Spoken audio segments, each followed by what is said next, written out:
Hello and welcome to Manibil. This time I'm going to start a little series on, possibly a series, on deconstructing, or at least not a deconstruction, but a particular kind of taking or how should, I didn't prepare a formulation of this, a search-based,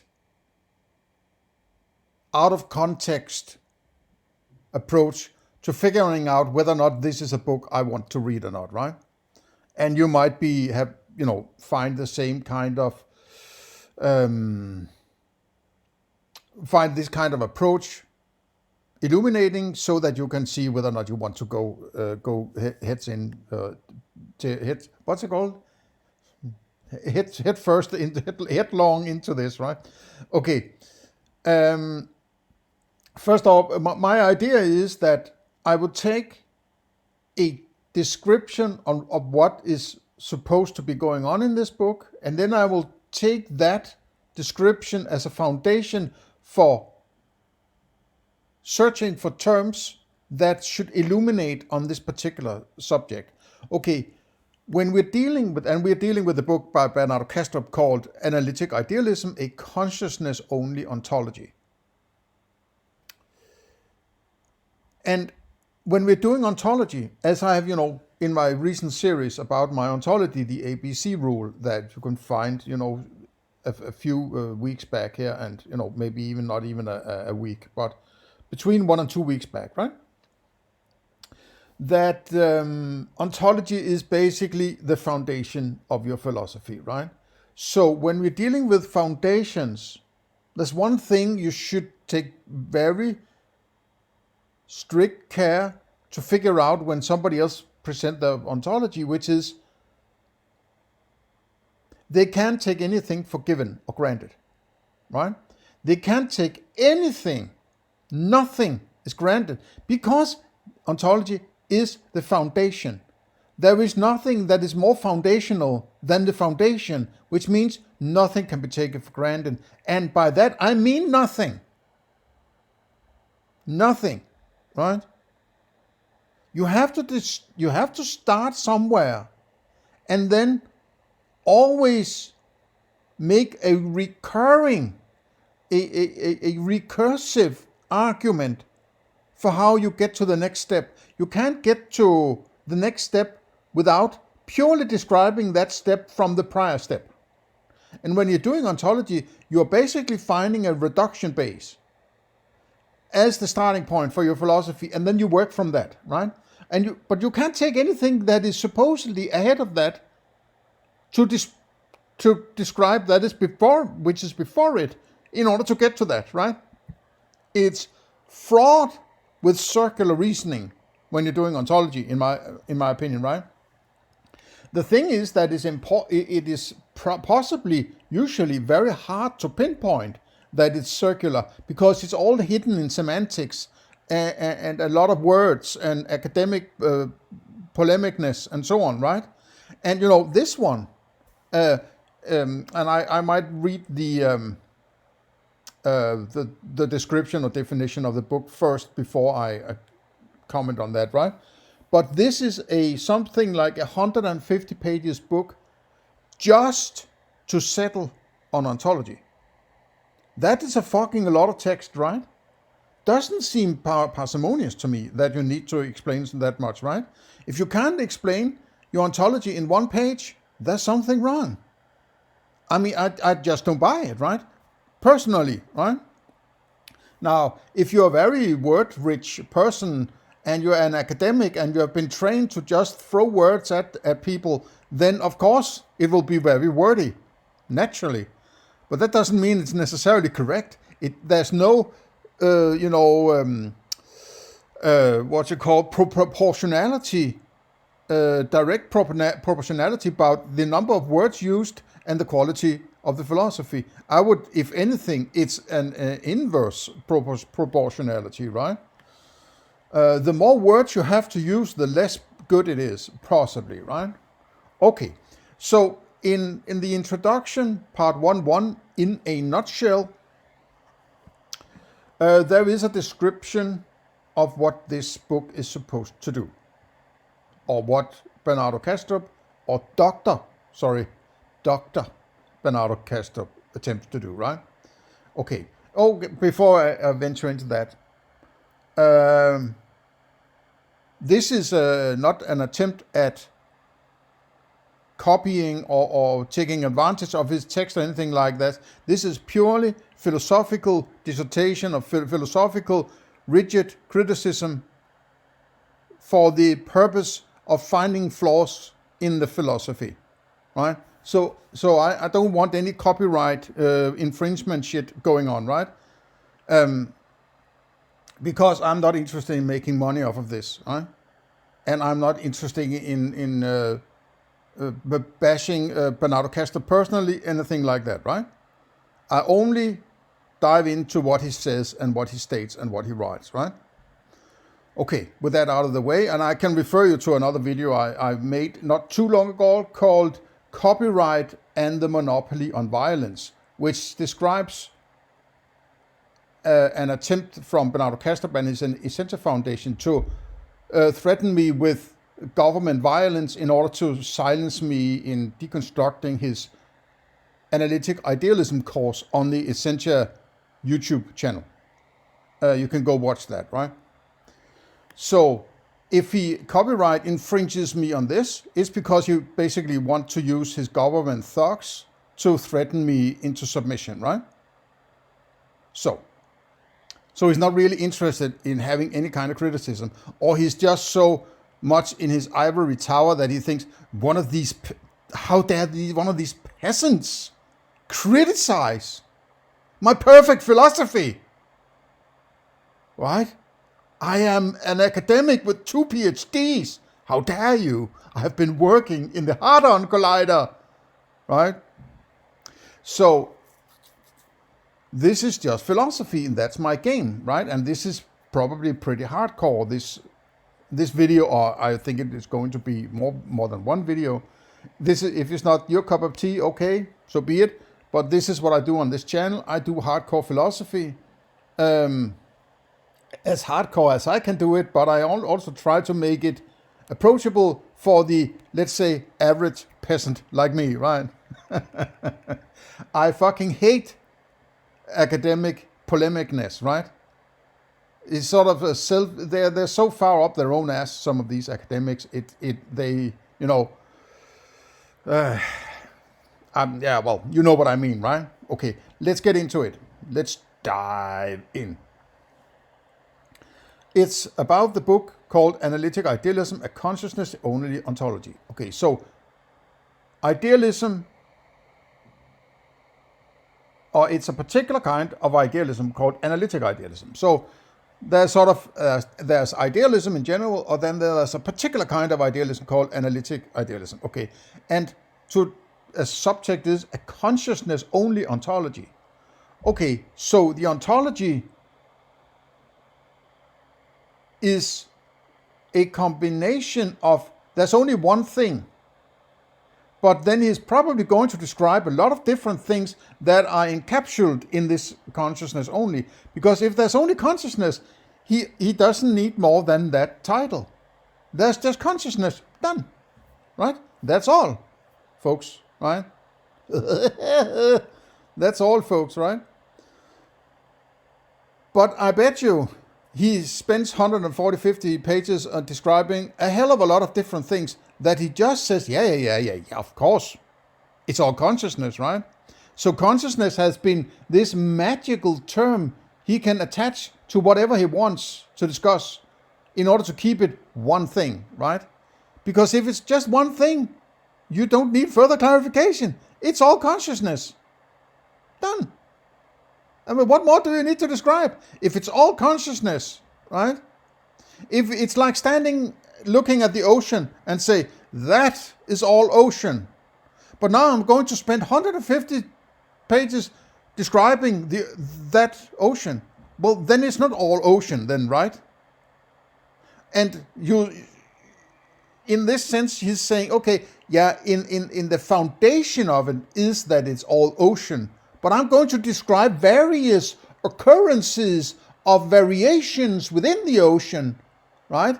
But combining it all to an ocean, I think that's an artificial construct that is not based on any, it's pure imagination. It's a synthetic kind of approach that I have also criticized in my series, a follow-up to my ontology, part 6 or 7, where I criticize idealism, and in particular analytic idealism, like this, right? Okay, let's get into the in a nutshell. Bernardo writes, this dissertation elaborates on a modern analytic version on the ontology of idealism. So it's not the final work. It's only an elaboration that is kind of 140 pages long, right? An elaboration, and he generally tends to appeal to parsimony. It cannot possibly be parsimonious in any understanding of the term if you need 130, 40 pages just to elaborate on your ontology, right? Also, he uses the term modern. What the hell is that? Modern?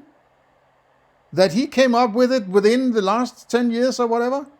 And how does that bode for the quality of the ontology? It's just a stupid term used, right? Modern? Modern? Is this a fashion show? Oh, this is the latest. Yes, this is the haute couture of analytic or of ontologies, the latest, right? Because it's the latest, it must be the best, because evolution of thinking, and I'm on the, I'm the avant-garde of thinking, right? That's sophist, in my opinion. I mean, I can't actually believe he's so stupid he uses the term modern in a description of an ontology. Get out of here, man, right? So it's an analytic version of the ontology of idealism. So there would be grounds to understand what is meant by idealism, right? There would also be grounds for understanding what is analytic rather than just idealism, right? And it's a version. Well, what does he mean by an ontology, right?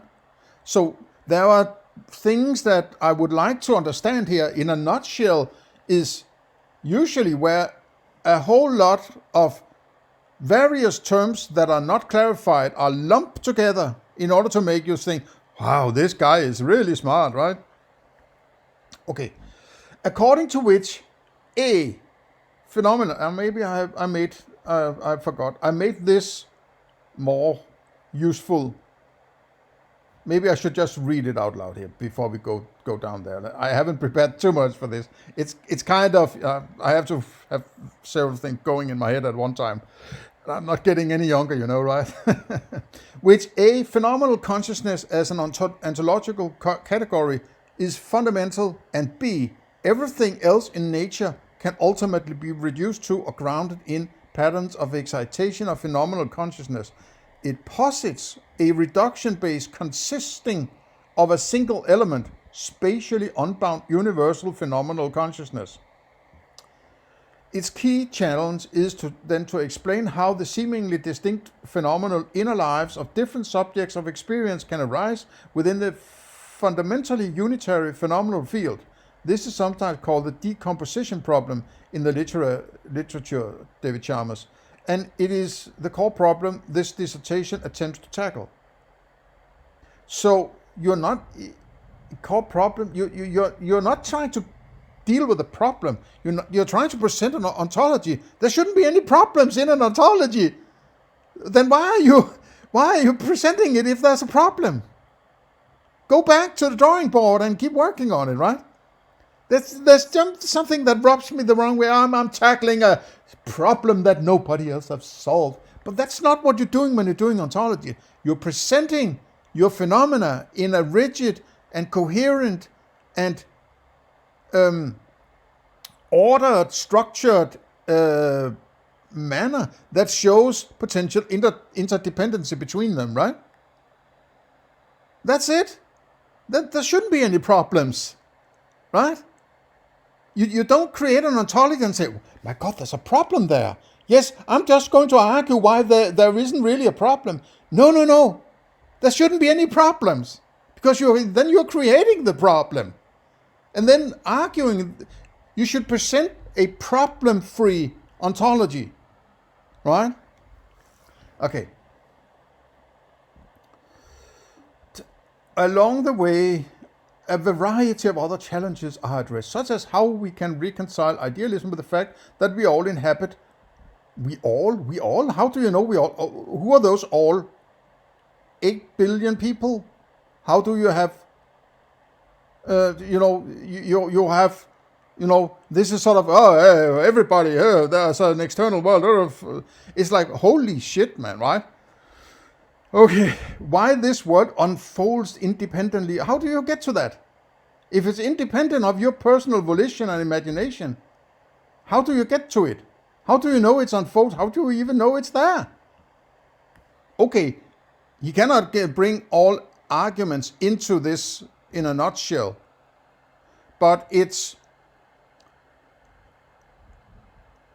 maybe I should read it, why this word unfolds independent of imagination. Why there are such tight correlations between measured patterns of brain activity and reports of experience, etc.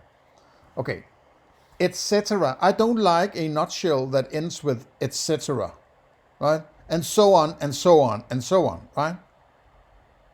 If it's important to tell it and so on, then write about it. And if it's not important to describe it, don't say and so on, and so on, and so on, right? It's not, I don't like this, right? I don't like this. It's not, I don't feel that, I feel it's polemic, right? It's also a little, comes across as a little, I don't even have to, take precaution in making sure that I'm making a very rigid argument here. It's perfect, my philosophy. So I just have to babble words along, right? Okay. Let's get to my next slide.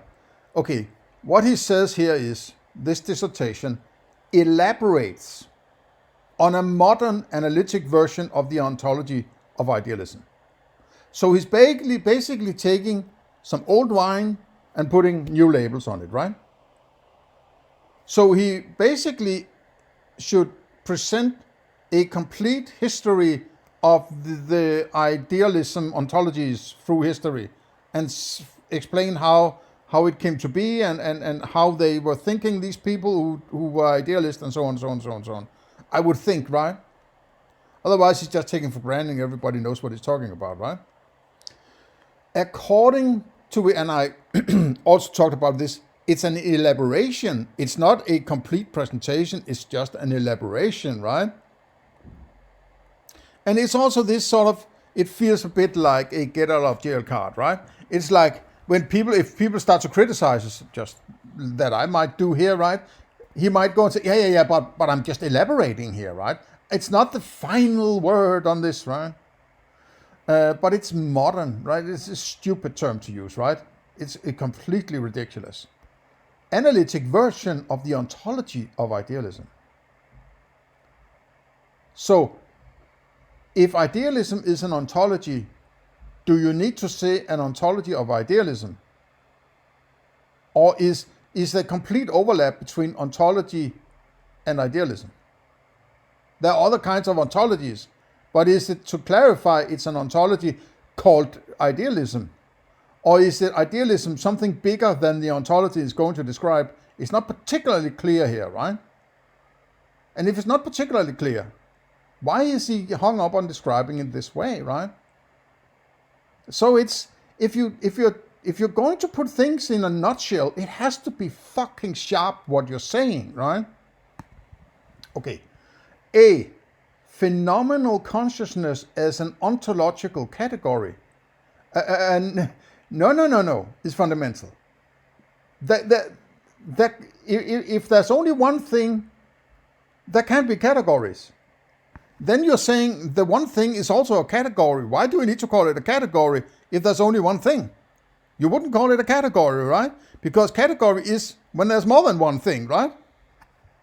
So it alludes to an actual discrepancy between what he writes and what might actually be going on in his head, right? Okay. What was it? Yeah. Be everything else in nature. We need to get a very good grip on this, right?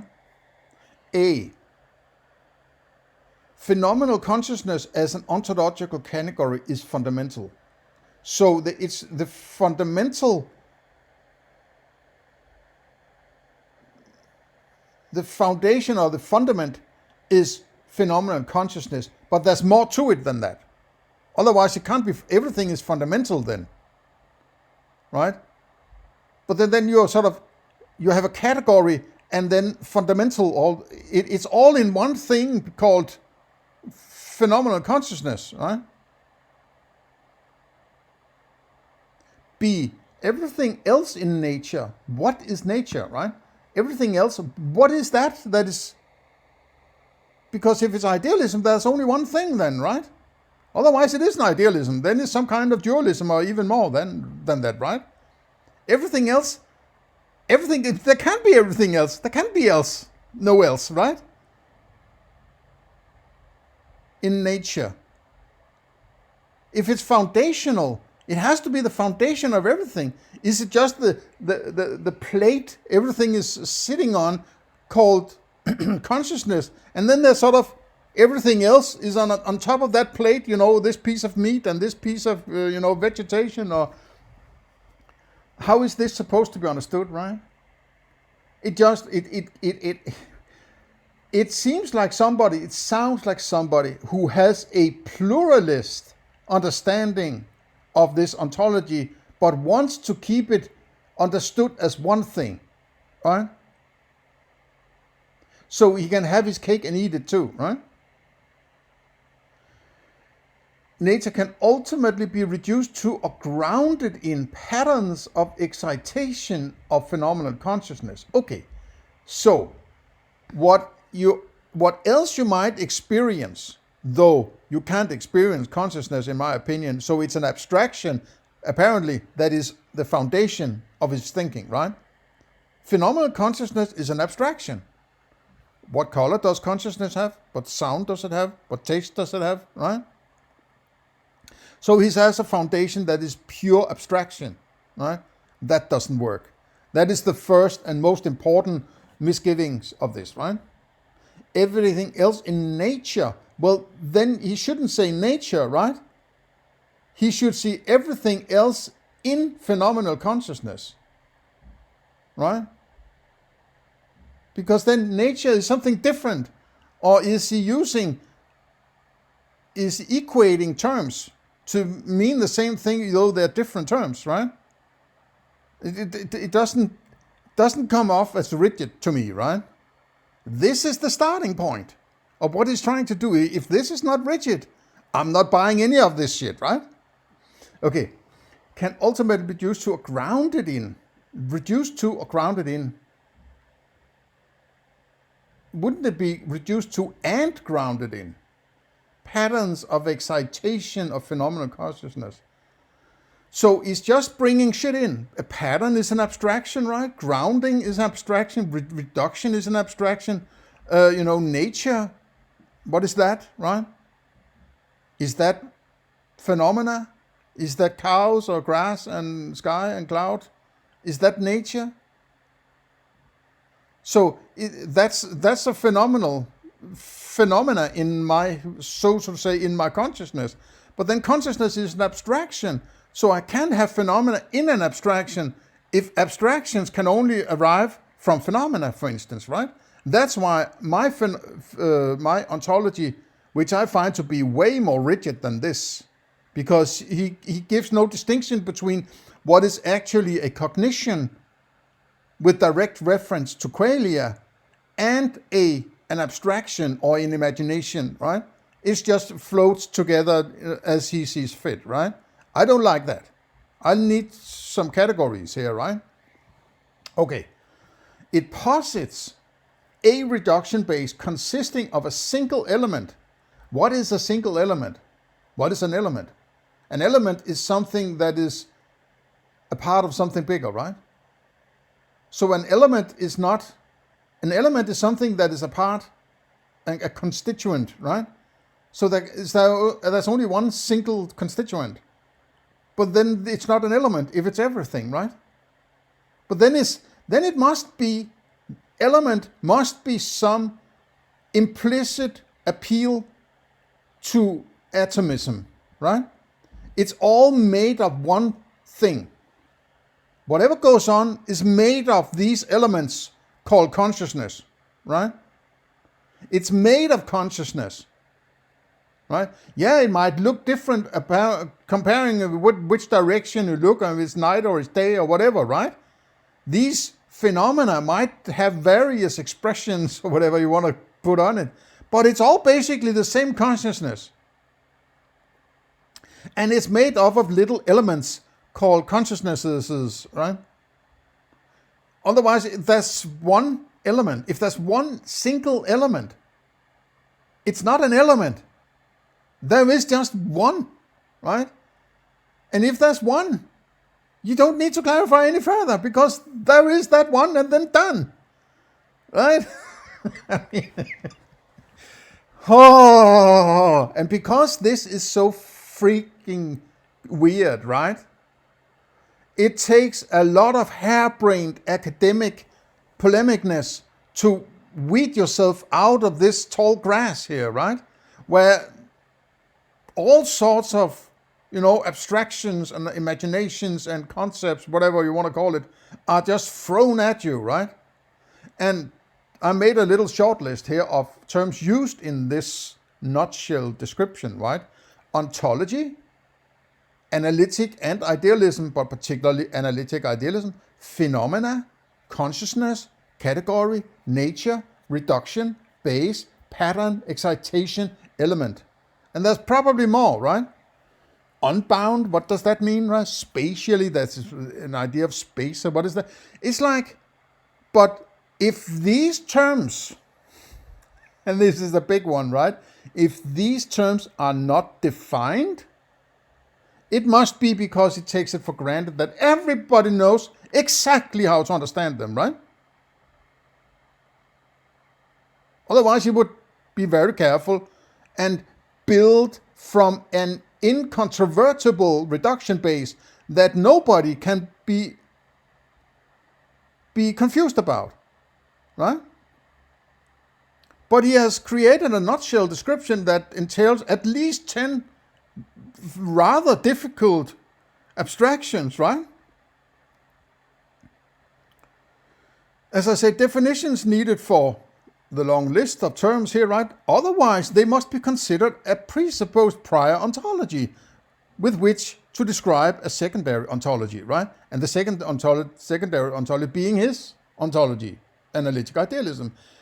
If you don't have definitions, he must be convinced that he doesn't need to define these things, or he tries to avoid it in order to not run into a lot of problems, right? By taking certain things for granted. But you can't do that when you're doing ontology. Nothing is given, right?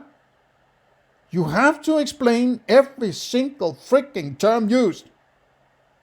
And if you're not, you're taking something for granted. And if you're writing a text like this, you're taking the reader's ontology for granted. So the reader does have to have a fully formed ontology with complete understandings of all these terms that you expect to be understood in order to understand your text. So I need to have an ontology before I read about your ontology. How does that work, right? But everybody knows it is. You have to start somewhere. You have to take something for given or granted. Well, why can't I just take everything for granted then? Why do I need these 140 pages of descriptions if I can just take things for granted? Right? And where's the distinction? When can you take things for granted and when do you need to be academically polemic? Right? Okay, so what I've done is I have searched through the book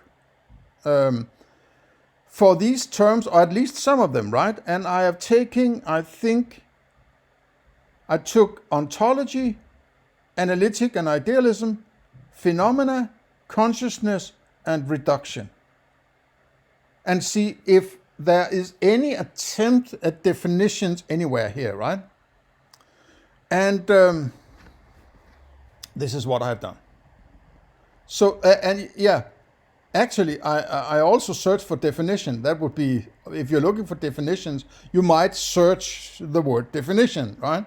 And that's what I've done, and I've come up with this. And this might take a bit of time to get through this, right? But let's see how well it goes. And I search for definition. Okay, so this is the first quote here, a rather long quote. Before we start, however, some terminology clarifications are needed. Throughout this essay, I use the word mind in the sense of phenomenal consciousness.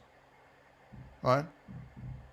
Following Thomas Nagel's original definition of the latter, which has since been further popularized by Chalmers, I stipulate that if there is anything it is like to be a certain entity. What is an entity? What does it mean that it's certain? So you're moving the definition to now I need to understand what a certain entity is. Then the entity is minded. As such, mind, as the word is used here, is epistemically primary. No. Careful, right? Epistemology is not a part of ontology/metaphysics. You can't appeal to epistemology in ontology. That is, you have to settle on ontology before you start epistemology, in my opinion. So you can't appeal to any kind of, it's epistemic primary. I don't understand. I don't want to understand what that is, right? An assertion further substantiated in section 2.4. In this sense, mind does not necessarily entail higher level functions such as metacognition. That is, the knowledge of one's knowledge. Well, no. Again, it's appeal to knowledge now. You can't appeal to knowledge in ontology. Come on, man, you should understand that, right? You have how many PhDs and so-called philosophers and so on. You should understand that epistemology is a separate set of philosophy that you can only do after you have settled the foundations you need to have in order to do epistemology. And that would be ontology and metaphysics, because that's what you're referencing in your knowledge, right? Or even a conscious sense of self as distinct from the world. A sense. It necessarily entails only the presence of phenomenal properties in that it is defined as the substrate or ground of experience. I'm not sure. I highlighted that in green because that as it is defined as, right? This is the definition, in that it is defined as. But who defined it? Who are those definers? You should define it. You shouldn't. Yeah, somebody else. I heard somebody define it. It is defined as. But who says? Right? You have to state it as your definition, right? It's your definition. You can't say somebody else defined it. I'm just going to take it. I'm not buying that, right? The substrate. What's a substrate? A ground of experience. Is that phenomenal consciousness again, right? Why don't you say that instead? Moreover, insofar as what we call concreteness is itself a phenomenal property associated with the degree of clarity or vividness of experience, mind is the sole ground of concreteness. No, mind is an abstraction, right? Mind is an abstraction. It's not a ground of concreteness. It can't be. It's ridiculous. Anything allegedly non-mental cannot by definition be concrete, but is abstract instead. So non-mental is abstract. No. Abstract. Something abstract is also mental. Otherwise you wouldn't be talking about it, right? No. An abstraction is not outside your mentality. It can't be. Otherwise, what is that you're referring to? If you're referring to it, must be something that is part of your mind then, right? So you have some access to something that is extra mindness, right? It's also a part of. If you confine all phenomena inside a term called mind, then it's inside that term. Otherwise, even if it's an abstraction doesn't mean that it's outside your mentality. In the way you understand, or I would understand mentality as a catch-all term for all the phenomena, right? An abstraction is as much a phenomenon as anything else going on there, right? In the sense of lacking phenomenal properties, I'm well aware that the word mind is used in entirely different ways, often decoupled from experience. In other contexts, such as philosophy of biology, and artificial intelligence, yet I believe the usage I am defining here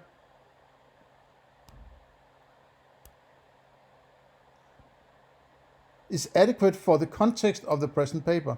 And giving this usage, experience can be coherently regarded as an excitation of mind, whereas mind can be coherently regarded as the substrate or ground of experience. That seems like a tautology. But he brings in this very convoluted way of trying to convince you that he can bring in an abstraction called mind and place it at the bottom level, or a foundational level of your phenomena. And your phenomena are just when this mind or consciousness starts to do shit, right? And then you have an experience of elephant or pizza, right?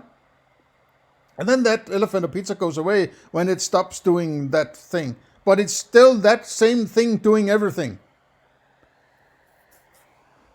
That thing he's talking about is an abstraction in his mind.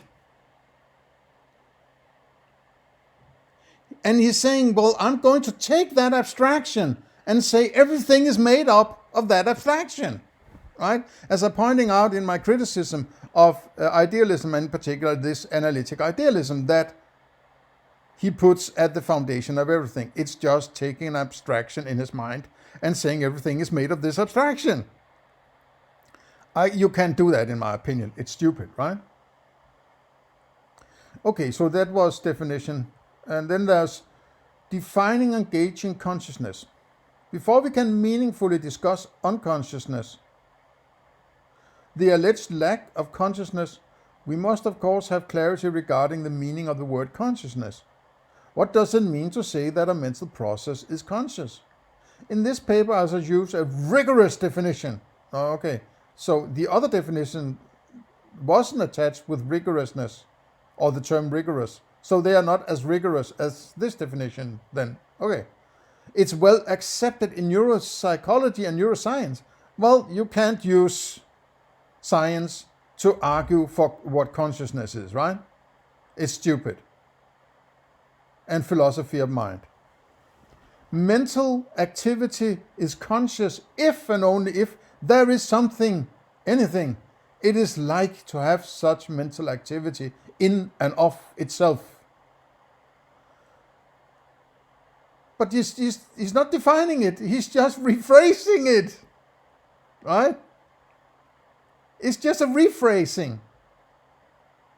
He's just describing it with a lot of other words. That is what consciousness is. It doesn't describe, it doesn't explain what it is. It's just other words, he calls a definition. Right? And he's got this problem with defining things in ontology. You can't do that. You can't define anything in ontology, because in a way ontology is that foundation you use to make definitions. So you can't define it, right? This is just using some different words to describe the same thing. I don't give a shit, right? A less rigorous but more easily understandable formulation of this definition is this. Mental activity is conscious if there is something it feels like to have such mental activity in and of itself. Sounds very similar to me. The verb to feel, however, is too ambiguous to be used in a rigorous definition. Okay, so this is a very rigorous. No, it isn't. It's just different words to describe the same thing. That doesn't make it a definition, right? All these terms are just brought in out of nowhere. They're not anchored in anything, right? Mental activity and, is something it is like. It's not it's just different words describing the same thing, right? It might be more approachable and understandable, and I agree with that sort of, but that doesn't make it a definition, because then you can just take one word and then throw some other words at it and say these words define this word, right? But another thing is the problem with definitions is it has to refer back to the reduction base, right? If it doesn't refer back to the reduction base, then I don't give a fuck about the reduction base, right? Or I don't give a fuck about your definition, I should say, maybe. So if everything reduces back to mind, how does likeness reduce back to consciousness? Otherwise, you're bringing in something else than your reduction base. And then everything is not mind then, right? Then everything is not consciousness, because then there's likeness. Then show me how you reduce like down to consciousness, right?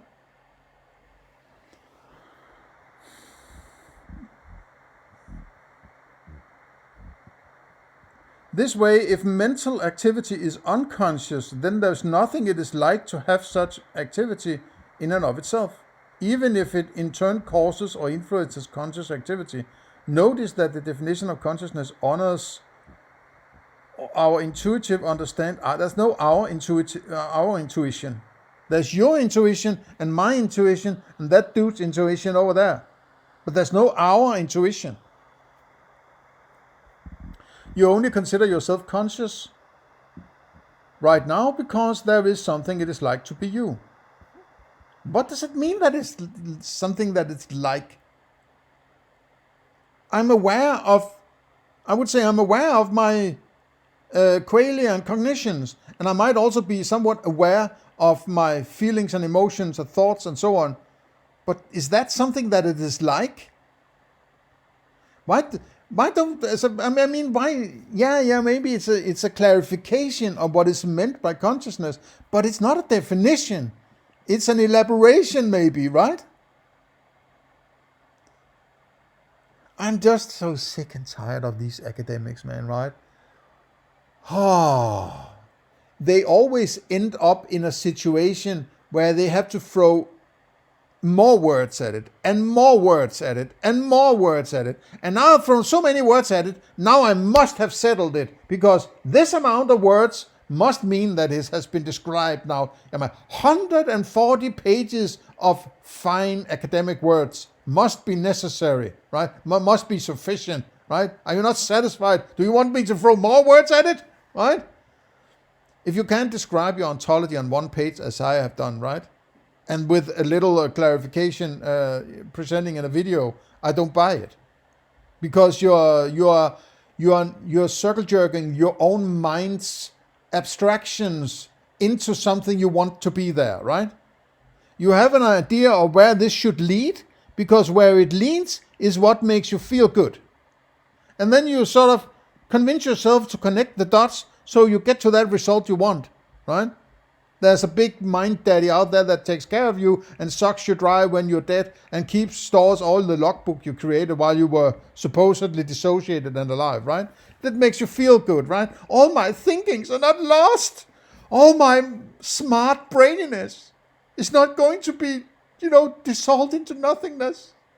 I will be remembered by the big mind. Yes. The presence of the mere quality of raw experience, which philosophers of mind call qualia, is already sufficient for a mental process to be considered conscious. In this context, the categorization proposed by Schuler is helpful.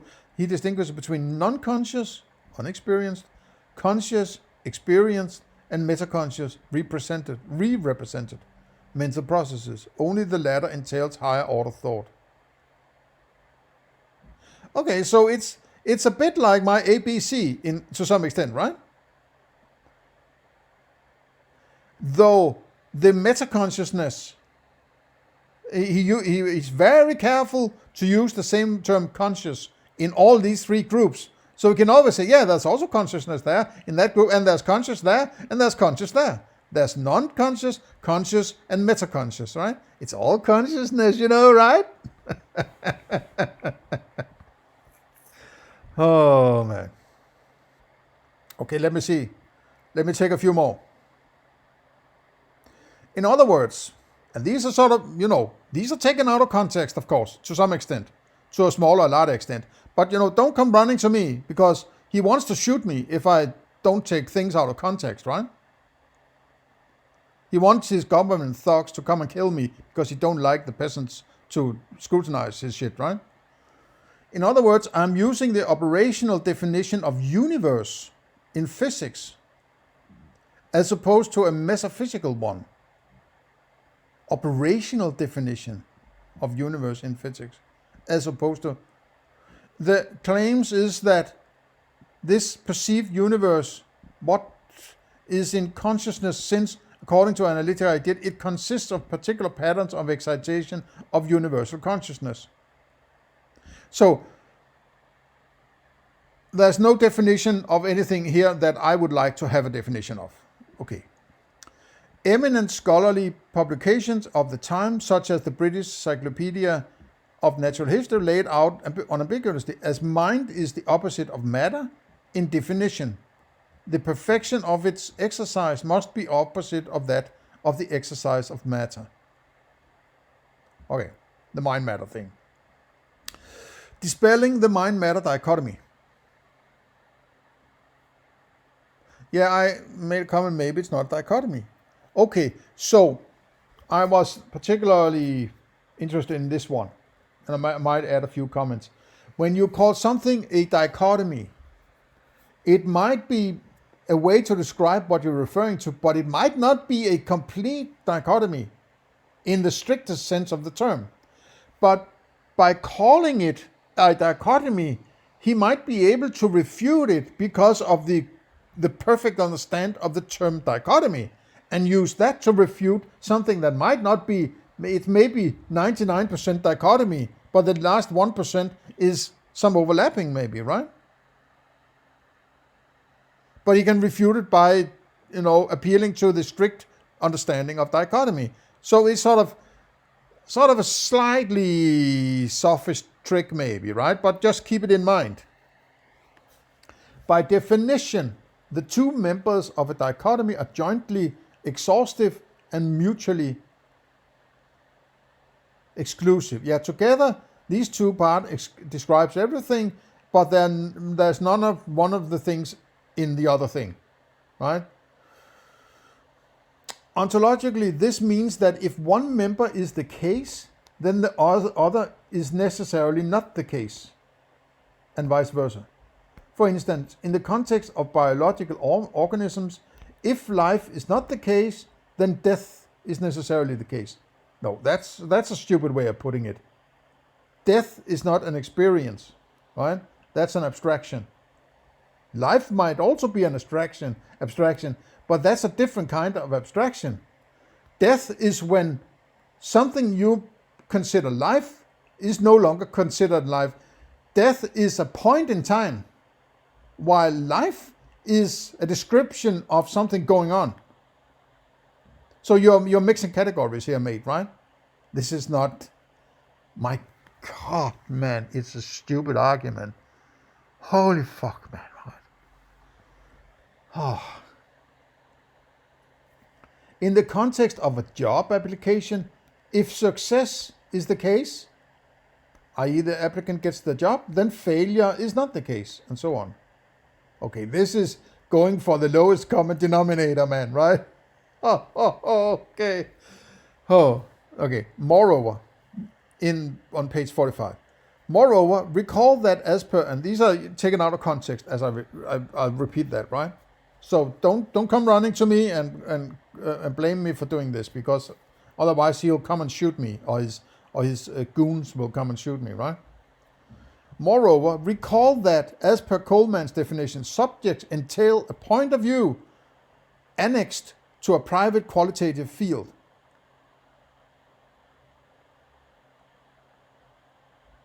So micro-level relative subjects must have private phenomenal fields inaccessible to other subjects to tackle the decombination problem. One must explain. There was no definition of any of the terms that I'm interested in here, right? Okay. Before we address this challenge, however, we need some further background on dissociation. Okay. So it's not a part of definition of the terms I'm looking for either here, I think. By definition, phenomenal contents inside an alter cannot evoke phenomenal contents outside the alter and vice versa. But they can still influence each other. With reference to the, on page 63, with reference to the discussion in the preceding section, notice that by definition, mental contents inside an alter of universal consciousness cannot directly evoke mental contents outside the alter or vice versa, but they can still, they can still influence or impinge on each other. That sounds like a repetition of the one above. Okay, so the influence and impinge is apparently the same. Okay, page 75. After reinterpreting the empirical data according to a philosophically rigorous definition of consciousness. Okay, you can have empirical data for consciousness. It's ridiculous, because empirical data must be the phenomena you're referring to. The phenomena, which are these excitations of the consciousness. You're circular now. Empirical data. I mean, how do you do this, man? Right? Philosophically rigorous definition of consciousness. I show that two well-known phenomena corroborate this hypothesis. A, experiences that, despite being conscious, aren't represented during introspection. And B, dissociated experiences inaccessible to the executive ego.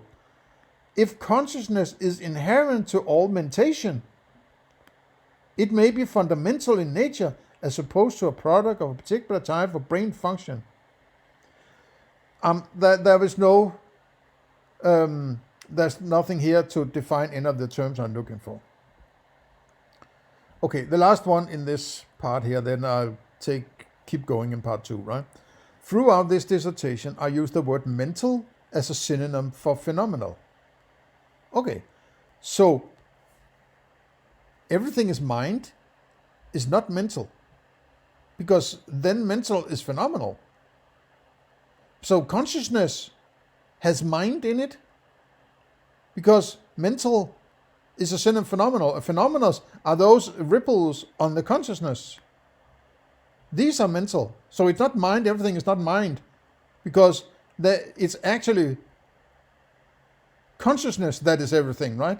So mind is the phenomena upon the consciousness. Oh man, right? At what point do we get to tomatoes, right? That I can go and look at and eat and so on in my everyday. At what point do we get there, right? Because this chapter was originally published as an article in a psychology journal, here the word mental is associated with cognitive activity instead of qualia. According to this definition, mental processes, so now their processes, aren't necessarily conscious, for cognition can conceivably take place unconsciously.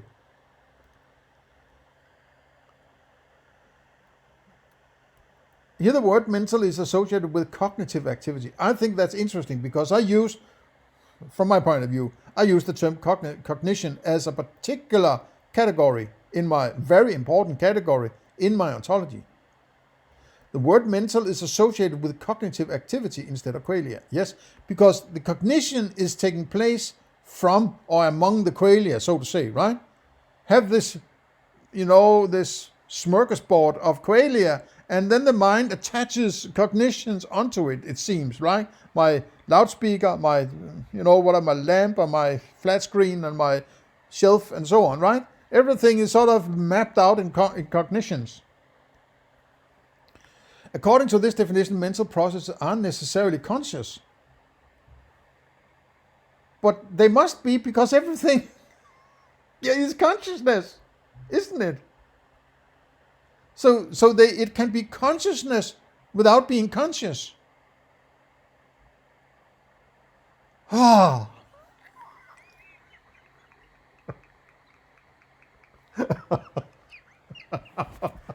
You have to be fucking crazy, man, to write shit like this, man.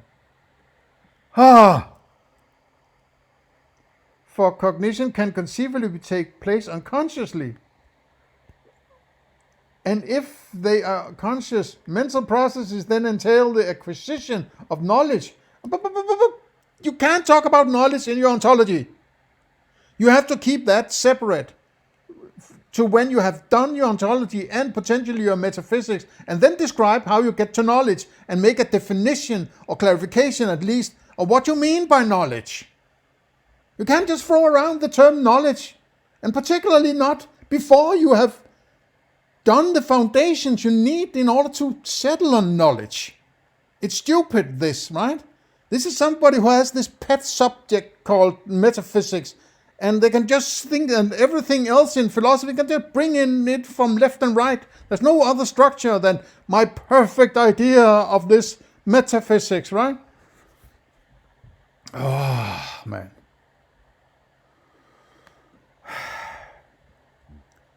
And if they are conscious mental processes that then entail the acquisition of knowledge and or understanding, which implies more than just the presence of phenomenality. I'm not sure I understand what the hell is going on there, right? And it's also out of context, of course, but that's the game I'm doing, right? So, I think I'll leave it here. I'll keep going with the other, I got to this, maybe I should take this last one. I have 2 minutes. Take the last, and then we'll do analytic idealism in the next one, right? Moreover, that we think of empty space as a void, as nothing, reflects the notion that unexcited universal consciousness cannot by definition be experienced. Even the idea that unexcited universal consciousness must still have intrinsic properties, otherwise there would be nothing to eventually get excited, fields of correspondence in how we think. No, but nobody says just because you don't have an experience in your mind of space, or that is placed in space, but you don't have direct experience of space, or empty space, whatever you want to call it, doesn't mean that there's beyond your experience or beyond your mind. Your separate mind is space out there, right? You're conflating the inside and the outside now, right? As you have done on other occasions also, right? All of a sudden, everything is sort of also out there in a one-to-one understanding, right? That doesn't follow. And you have said so yourself also repeatedly, right? Okay, so this is the end of this one. I'll dive into searches on analytic idealism in the next one, and let's take it from there. So please share, like, and subscribe. And beyond that, have a nice day. See you in part 2.